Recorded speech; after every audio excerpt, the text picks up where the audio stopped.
اسی لیے جو سمجھ لیا اس نے کہا امت دیا عیدہ نے سرکار دے دے رہے تھے. لیکن مسلمان کو اسلامی مہینوں کے نام بھی یاد نہیں. یہ ہماری مسلمانی. مسلمان اپنے باپ کا جنازہ پڑھنے لگا. باپ کا کیسا جنازہ؟ باپ دا. باپ نے اس کو پالا پڑھایا لکھایا. باپ کی وجہ سے اس کو 2 مربع زمین بھی ملی. باپ نے اس کو رہنے کے لیے کوٹھی بھی بنا کر دی, محل بنا کر دیا. باپ کی طرف سے اس کو گاڑی بھی ملی, بینک بیلنس بھی ملا. باپ کا یہ جنازہ پڑھنے لگا ہے. اس کو جنازے کی نیت آتی. ہاں جی, جنازہ پڑھنے لگا ہے اپنے باپ کا. نیت ساتھ بات سچی ہے غلط ہے؟ اس کو جنازے کی نیت نہیں آتی. میں تو یہ کہتا ہوں جنازے کی نیت ہونا درکنار, اس کے کپڑے بھی پاک ہیں کہ نہیں پاک؟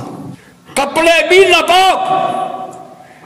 باپ کا جنازہ پڑھنے لگا. اس کا باپ پینٹیں تو ہیں, ٹائیاں تو ہیں, انگریزی لباس شیطانی لباس ہے, لیکن باپ کا جنازہ پڑھنے کے لیے اس کے پاس ٹوپی نہیں ہے. باپ کا جنازہ ننگے سر پڑھ رہا ہے. ننگے سر. چاہیے یہ تھا باپ کا جنازہ امامہ شیف باندھ کر پڑھتا. ٹوپی کے ساتھ نماز پڑھو 1 نماز کا ثواب, امام شیف کے ساتھ نماز پڑھو 70 نمازوں کا ثواب. میکسیمم لوگ ایسے ہیں باپ کا جنازہ پڑھ رہا, بیٹا ننگے سر جنازہ پڑھ رہا ہے. اس کے بعد ٹوپی.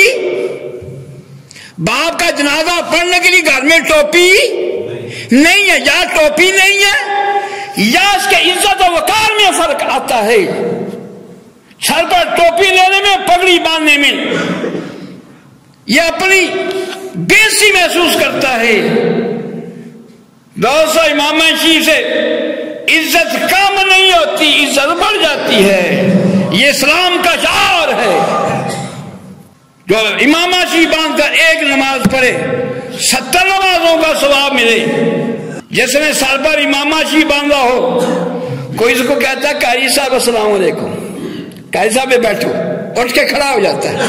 جس کے اندر ایمان کی دولت ہوتی ہے نا, اس کے اندر ادب ہوتا ہے, نیک بندے کا وہ ادب کرتا ہے.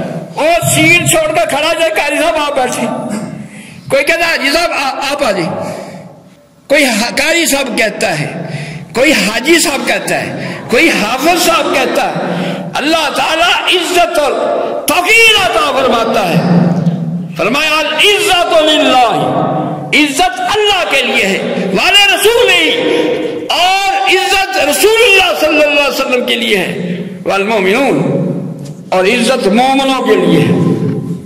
داتا صاحب دی ایویں تیری سلام ہوں, ایویں تیری گوس پاک دے نعرے بلند ہوں, ایویں تو نہیں حق فرید یا فرید دے نعرے بلند ہوں.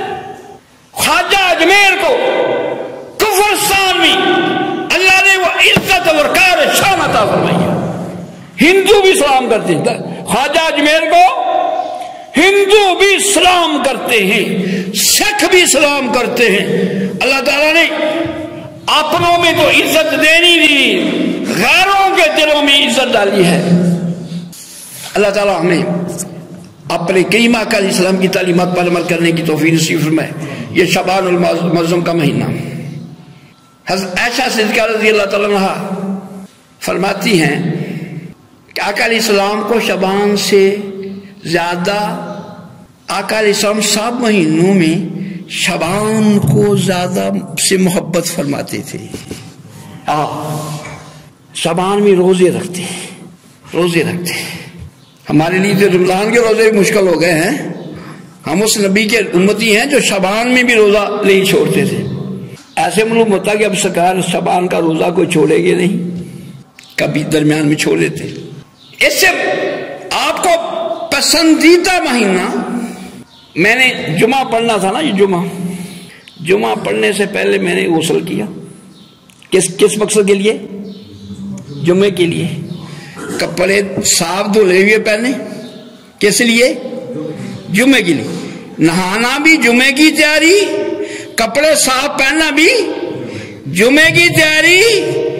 امامہ شی باندھ جے میں کچھا پا پائی آگے بمبر جا کے بیٹھ کے صوفیہ باسوا بن کے تقریر کرنا شروع کر دیں، نہ منہ دھوتا، نہ وضو کیتا، نہ غسل کیتا، نہ کپڑے صاف ہے۔ جمعے کا وہ معیار نہیں ہوگا۔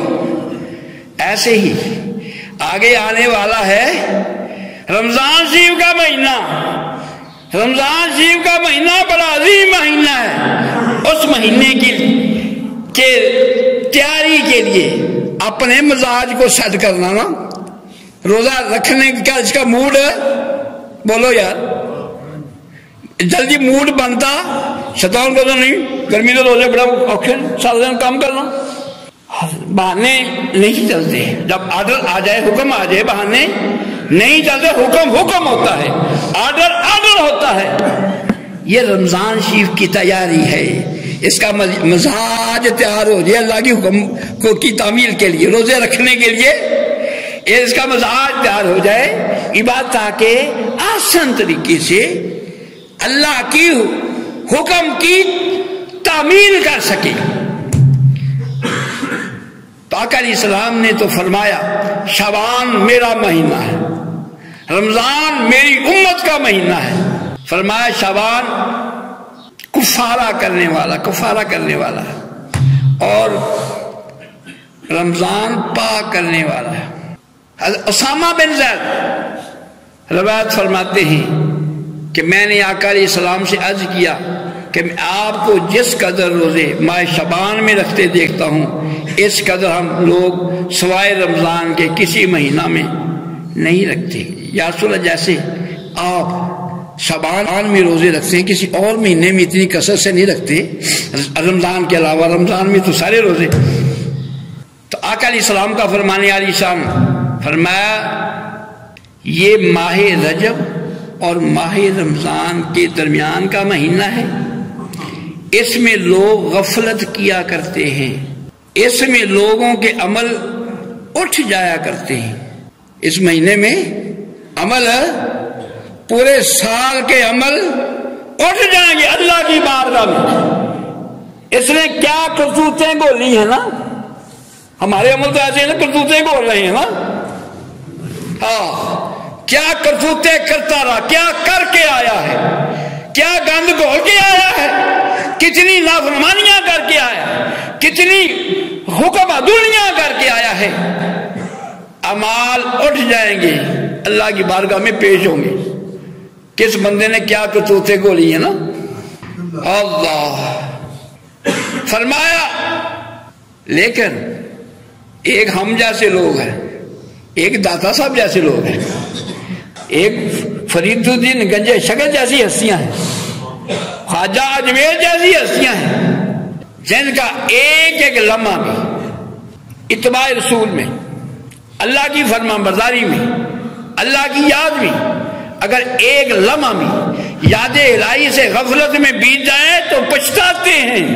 میں اللہ کے حضور کیا جواب دوں گا کہ اس سانس کی میں نے شکر گزاری نہیں کی، غفلت میں ایک سانس، ہماری تو 5 کی 5 نمازیں بھی گزر جائے، ہمیں کبھی احساس نہیں ہوا، کبھی غم نہیں ہوا، کبھی فکر نہیں ہوا، کبھی احساس تک نہیں ہوا۔ اللہ نے میرے اعمال کو دیکھنا ہے، میں اللہ کے حضور کیا جواب دوں گا؟ ایک وہ لوگ ہیں فرائض چھوٹ رہے ہیں، واجبات چھوٹ رہے ہیں، کوئی غم فکر والی بات نہیں،